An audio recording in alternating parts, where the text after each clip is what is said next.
우리는 누군가를 설득하거나 아니면 내가 누군가에 의해 설득당하면서 살아갑니다. 의식을 하든 의식하지 못하든. 누군가의 행동을 변화시키고 싶을 때 우리는 누군가를 설득하는 그런 시도를 합니다.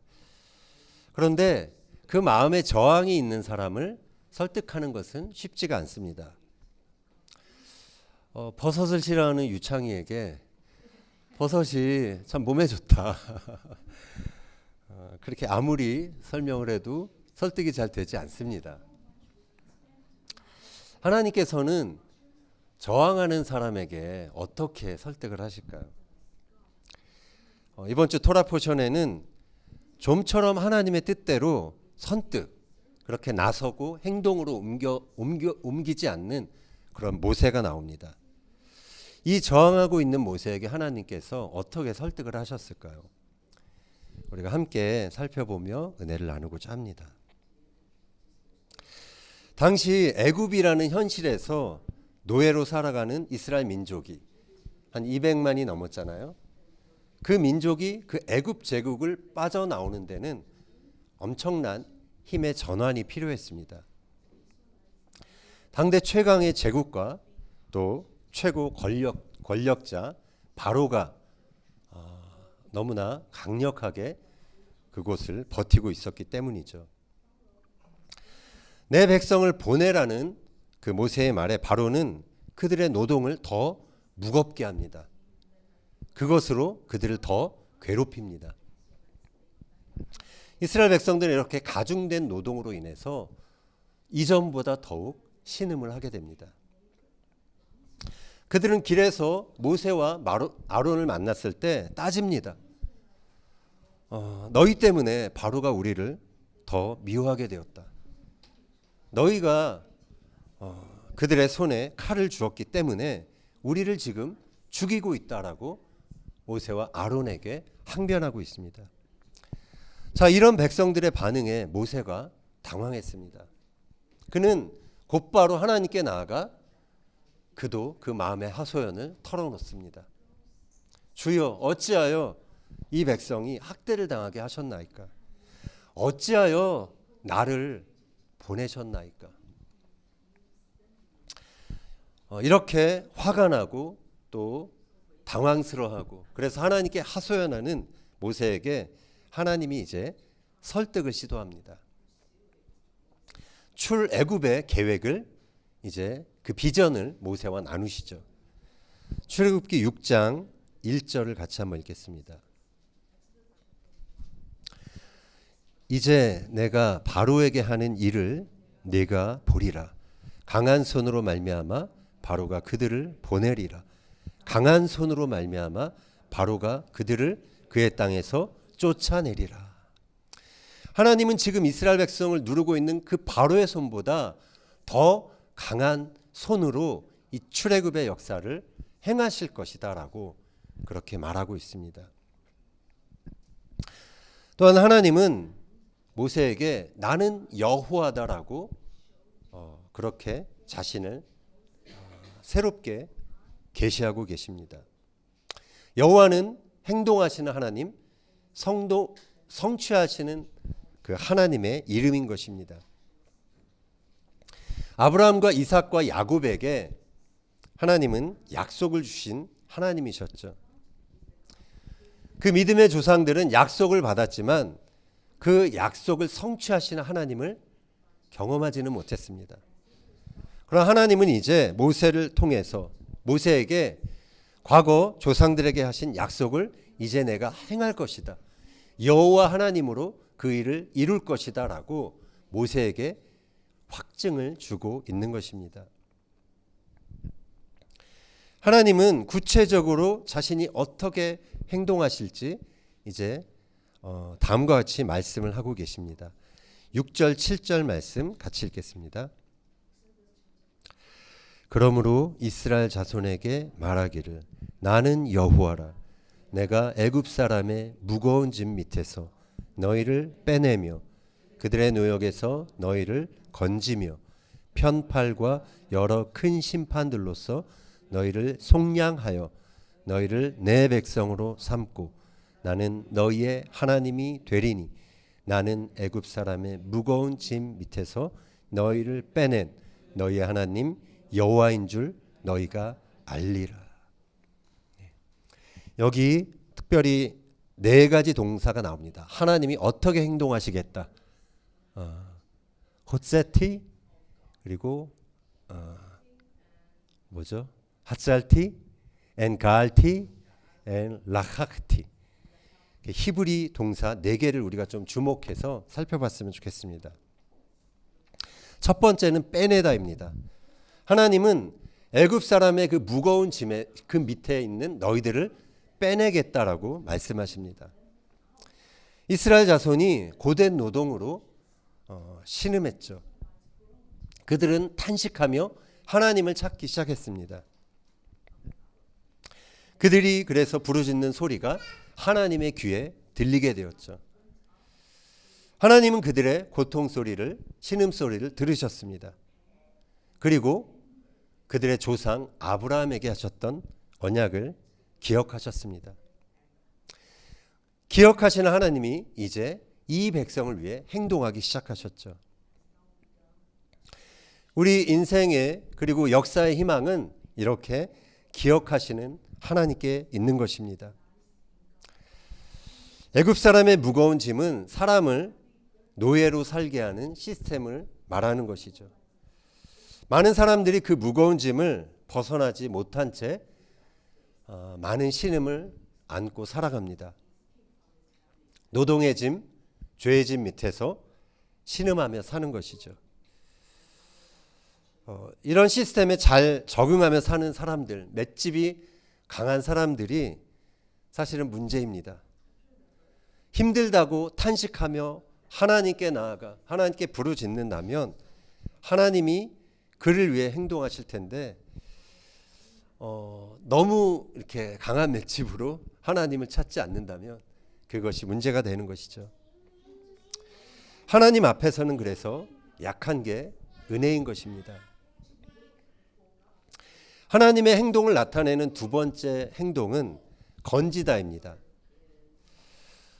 지난주 우리가 이스라엘이 어떤 존재냐, 이스라엘 백성들이 어떤 존재냐, 그들은 바로를 섬기는 자가 아니라 아바드라는 동사, 섬기다, 노동하다, 바로를 위해서 일하다가 아바드라는 동사인데 그렇게 노동하는 존재가 아니라 하나님을 섬기는 자, 그것도 동일한 아바드라는 동사를 사용했습니다. 하나님을 예배하는 자가 이스라엘 백성들의 정체성이라는 사실을 우리가 나눠보았습니다. 하나님께서 이 백성을 애굽에서 건지시는 것은 그들에게 안락한 삶을 제공해 주기 위함이 아닙니다. 그들을 예배하고 하나님의 영광을 드러내는 그러한 백성으로 만들기 위한 것이죠. 건지다라는 동사는 호첼티인데 낫잘이라는 동사에서 나온 것입니다. 낫잘은 구출하다, 해방하다, 분리하다라는 동사입니다. 거기에 해라는 사역동사, 분리시키다라는 뜻으로 사용되고 있습니다. 애굽에서 빼낸 이스라엘 백성들에겐 애굽의 잔재들이 남아 있었습니다. 하나님은 그것을 분리해 내셔야 했습니다. 출애굽하여 광야에 이른 이스라엘 백성들은 어려움이 올 때마다 애굽을 그리워했습니다. 다시 그곳으로 돌아갈 시도들을 했습니다. 구원받은 성도들도 힘든 일이 닥치면 옛 생활로 돌아가려는 그러한 때가 있게 됩니다. 구원받은 이후에도 여전히 옛 생활의 잔재들, 거기서 다 벗어나지 못하는 경우가 있는 것이죠. 그러나 우리가 그 옛 생활, 그 애굽에서 빠져나와야 우리는 가나안으로 향해 전진할 수 있는 것입니다. 하나님의 행동을 나타내는 세 번째 동사는 속량하다입니다. 히브리어로 가알티입니다. 가알에서 나온 말이죠. 되사다, 되무르다. 원래 상태로 되돌리기 위해서 값을 치르는 것을 말합니다. 하나님은 이들을 당신의 백성으로 되사기 위해서 어린 양을, 그 피를 이렇게 대신 흘리도록 그렇게 하셨죠. 이들의 구원을 위해서 어린 양이 죽임을 당해야 했습니다. 하나님의 행동을 나타내는 마지막 동사가 삼다입니다. take. 히브리어로는 라카크입니다. 하나님이 그들을 당신의 백성으로 취하셨다라는 말입니다. 하나님께서 이 백성을 위한 값을 치르셨기 때문에 하나님은 그들을 당신의 소유된 백성으로 그렇게 취하실 수 있었던 것이죠. 자, 하나님이 모세에게 이 동사를 통해서 어떻게 행동하시겠다라고 지금 설명하고 있는 것입니다.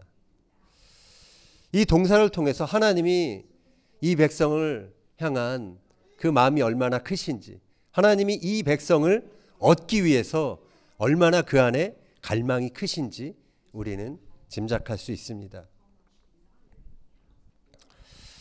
하나님은 그 하나님 안에 있는 이 갈망을 모세를 통해서 이스라엘 백성들에게 전달하라고 하셨죠.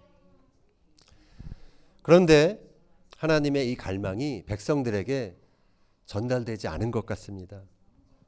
6장 9절 한번 같이 읽겠습니다. 모세가 이와 같이 이스라엘 자손에게 전하나 그들이 마음의 상함과 가혹한 노역으로 말미암아 모세의 말을 듣지 아니하였더라. 가혹한 노역, 힘든 그러한 일로 지쳐서 들리지가 않는 것이죠. 마음이 상해 있었기 때문에. 그래서 이스라엘 백성들은 모세가 아무리 하나님께서 이렇게 행동하실 것이다 라고 이야기를 해도 그 말이 그들의 마음에 들어오지 않는 것입니다. 마음의 상함은 히브리어로 미코제르 루아흐입니다. 루아흐가 바람이란 뜻도 있고 영이란 뜻, 그리고 숨이란 뜻도 있습니다. 그리고 마음이란 뜻도 있습니다. 미코제르는 코제르에서 온 말인데 칸짤이 잘려져서 짧아진 것을 말합니다. 그래서 이 미코제르 루아흐는 마음이 내 안에 있는 숨, 영, 이것이 짧아진 상태를 말합니다. 그래서 마음의 상함은 곧 숨이 짧아진 상태, 그것을 말하는 것입니다. 힘든 일을 우리가 지나갈 때 우리는 제대로 숨을 쉴 수 없을 것 같은 그러한 답답함을 느낄 때가 있습니다. 내가 하나님의 영으로, 성령으로 충만하면 별 문제 없이 넘어갈 일도 그렇지 못할 때 마음이 상하며 내 안에 어떤 일들이 마음속에 걸리는 것이죠. 애굽 제국의 학대가 가중됨에 따라 이스라엘 백성들은 좌절합니다. 그들은 이제 자신들이 애굽을 벗어난다라는 그 말을 처음 모세를 통해서 들었을 때는 너무나 기뻤을 것입니다. 그러나 그것을 성취하는 과정에서 오는 고난을 지금 너무 힘들어하는 것입니다. 그것을 견디지 못하고 그저 마음이 상한 채 이렇게 신음만 하고 있는 것이죠. 우리도 이럴 때가 있습니다. 긴 호흡으로 내게 주신 이 믿음의 여정을 감당하지 못할 때가 있죠. 어려움 때문에, 상황의 어려움, 환경의 어려움, 내가 견디기 힘은, 내가 버틸 수 있기에 너무나 어떤 무거운 일들이 나에게 주어질 때 우리는 호흡이 딸리는 것이죠. 그래서 긴 호흡으로 지금 이 출애굽 과정, 이 모든 상황들을 인내하며 바라보지 못하고, 그리고 고통 넘어 하나님께서 예비하신 그 하나님의 구원, 그것을 기대하지 못한 채 마음이 상하는 경우가 있는 것입니다. 자, 이런 상황에서 하나님께서 모세에게 또 다시 말씀하시며 설득하십니다. 11절 읽겠습니다. 들어가서 애굽 왕 바로에게 말하여 이스라엘 자손을 그 땅에서 내보내게 하라. 자, 모세가 어떻게 했을까요? 모세가 저항합니다. 12절 같이 읽겠습니다. 모세가 여호와 앞에 아뢰어 이르되 이스라엘 자손도 내 말을 듣지 아니하였거든 바로가 어찌 들으리이까? 나는 입이 둔한 자니이다. 모세가 뭐 몇 번 이렇게 나는 말이 둔하다, 입이 둔하다 이런 표현을 하죠. 정말 말을 잘 못했던 것 같아요. 평상시 말을 잘 못해서 아마 모세 안에는 좀 자존감이 낮은 그런 원인을 제공하는 게 바로 그의 언변이었던 것 같아요. 그 안에 있었던 낮은 자존감이 다른 사람들의 반응 때문에, 그리고 상황의 힘듦 때문에 더 낮아지게 됩니다. 우리도 그러할 때가 종종 있습니다. 다른 사람들, 주변 사람들의 반응 때문에 내 마음이 힘들어질 때가 있죠. 다른 사람들이 부정적으로 반응할 때 금세 자존감이 떨어집니다. 그러면서 우리는 하나님이 원하시는 어떠한 일이 있음을 알고 있음에도 주저합니다. 내 안에 안 될 이유를 찾고 있죠.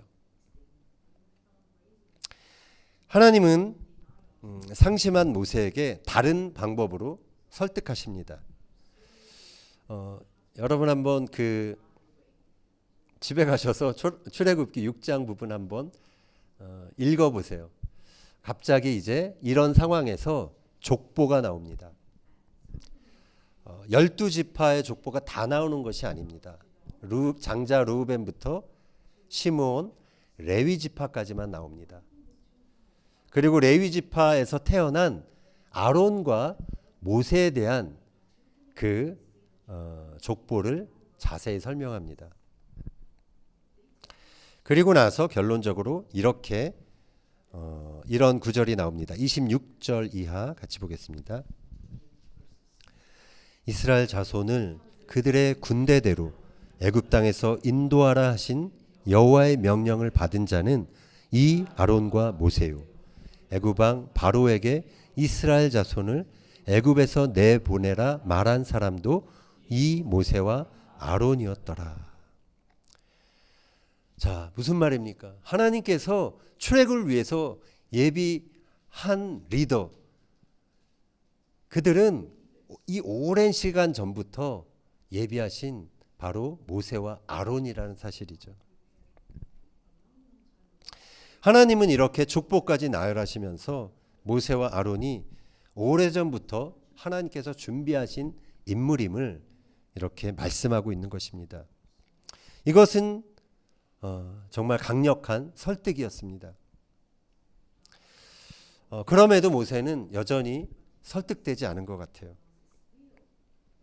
그는 바로에게 다시 가라는 하나님의 명령에 이렇게 반응합니다. 나는 입이 둔한 자유오니 바로가 어찌 나의 말을 듣겠습니까?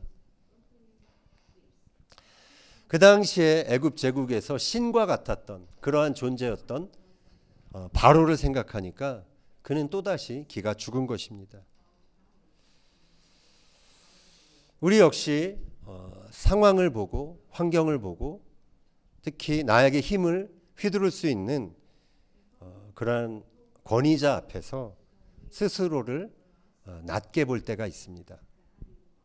그러면서 안 될 이유를 찾을 때가 있죠. 그런 모세에게 하나님께서 또다시 다른 설득을 하십니다. 7장 1절 2절 같이 보겠습니다. 여호와께서 모세에게 이르시되 볼지어다 내가 너를 바로에게 신같이 되게 하였은즉 내 형 아론은 내 대언자가 되리니 내가 네게 명령한 바를 너는 내 형 아론에게 말하고 그는 바로에게 말하여 그에게 이스라엘 자손을 그 땅에서 내보내게 할지니라. 자, 이제는 하나님이 너 말 못해도 괜찮아. 너 형 바로를 너의 스피커로 내가 세웠다. 그래서 이제 모세는 입이 둔하다라는 핑계를 더 이상 댈 수가 없게 됩니다. 하나님은 바로를 아론을 대언자로 붙여주시겠다는 것과 함께 파격적인 제안을 합니다. 그것은 모세를 바로에게 신과 같은 존재로 만들어주겠다라는 것입니다. 하나님은 그것을 위해서 다음과 같이 말씀하십니다. 3절 4절 읽겠습니다.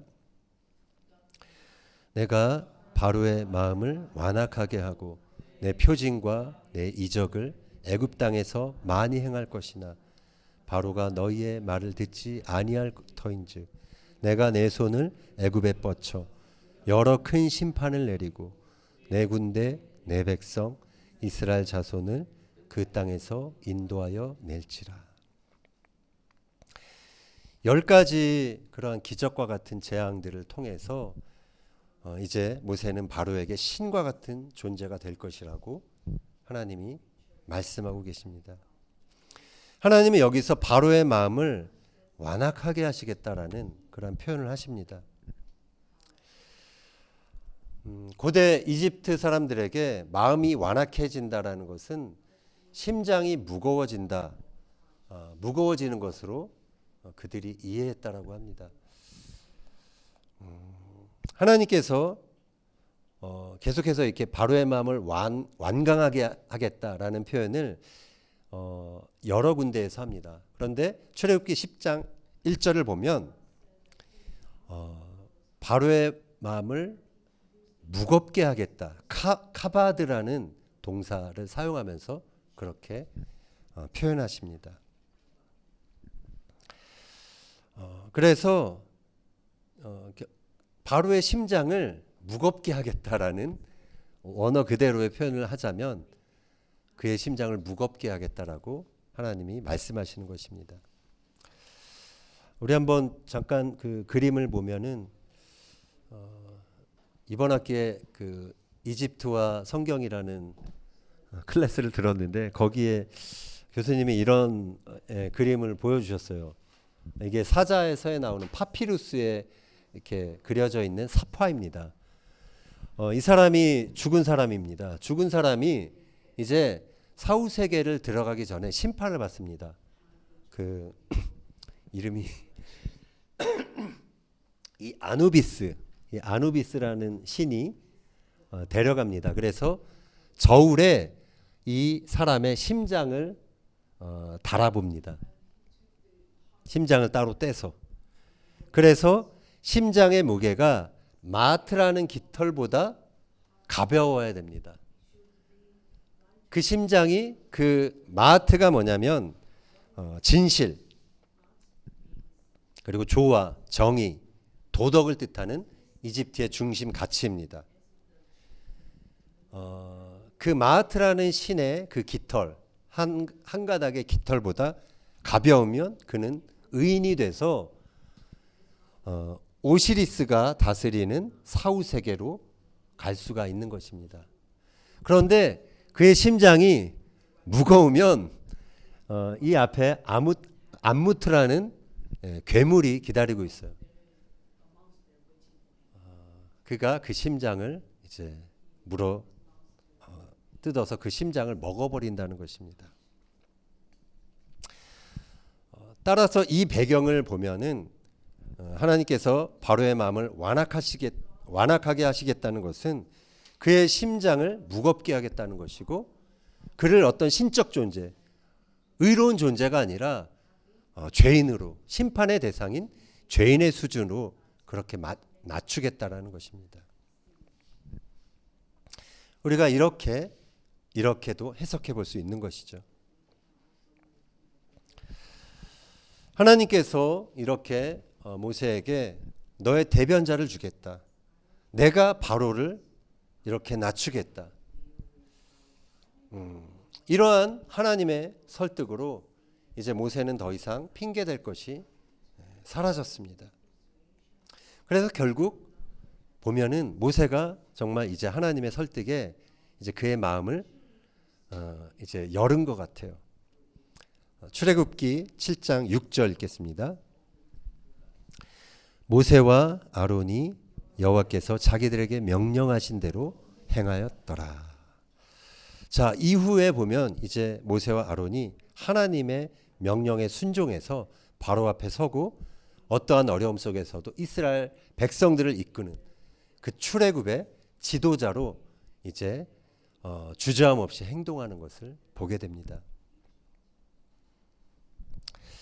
하나님께서는 우리 한 사람 한 사람의 우리 인생에 있는 그 애굽, 거기서 우리를 건져내기 원하십니다.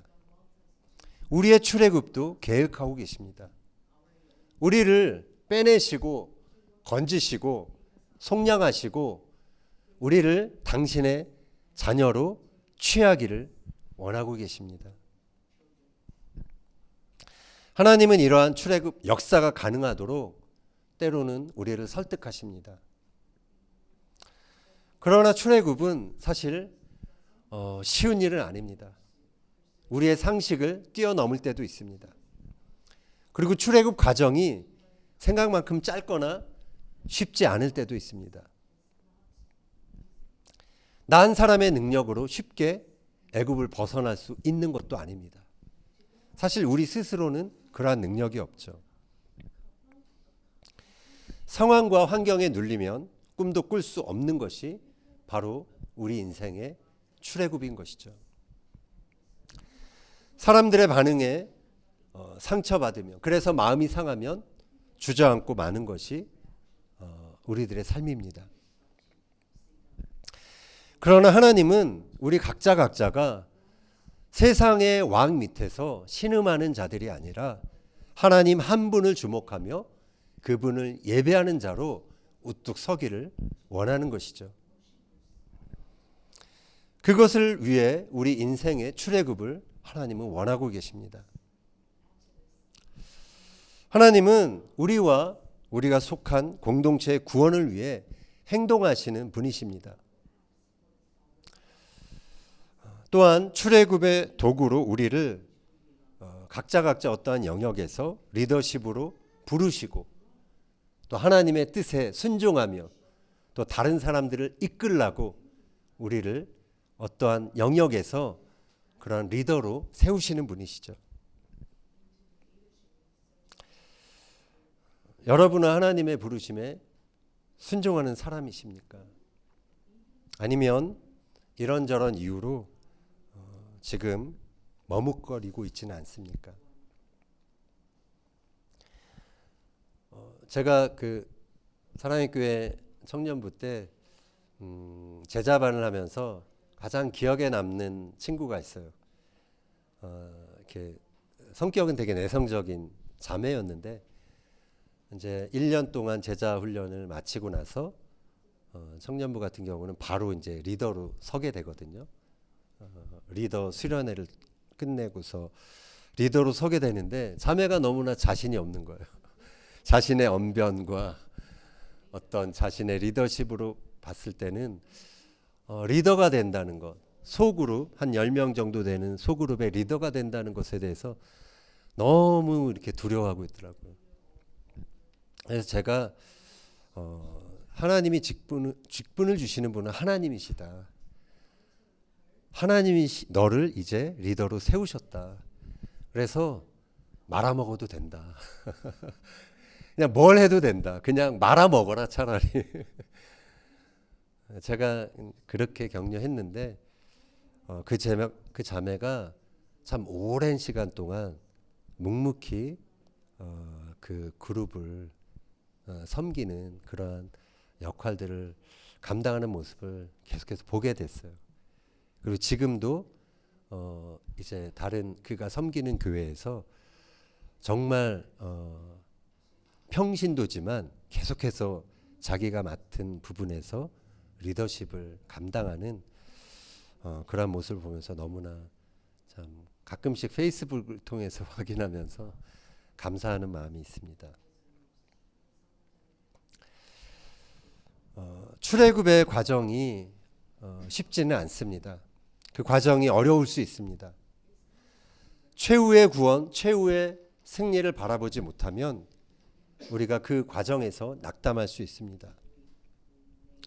루ach, 우리 안에 영이 충만하지 못하거나 숨이 짧으면 환경과 상황 때문에 우리는 마음이 상할 수 있습니다. 원수 마귀는 우리가 그냥 애굽에 머물며 살기를 원합니다. 그 시스템 아래 그저 반복적으로 그 세상 시스템을 섬기며 살아가기를 원하고 있죠.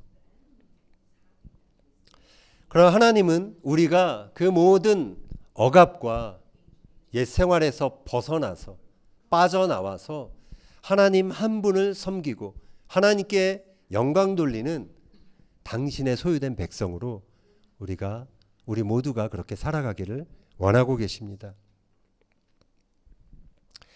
하나님은 그래서 그것을 위해서 지금도 우리를 설득하고 계시는 분이십니다. 바라기는 세상의 시스템을 섬기며 노예로 살아가는 그러한 자가 아니라 우리의 그러한 옛 생활과 우리의 어떤 자주 묶이는 그러한 영역에서 온전히 빠져나와서 하나님 한 분을 예배하고 그분의 영광을 위해 살아가는 우리 모두가 되기를 예수님의 이름으로 축원합니다.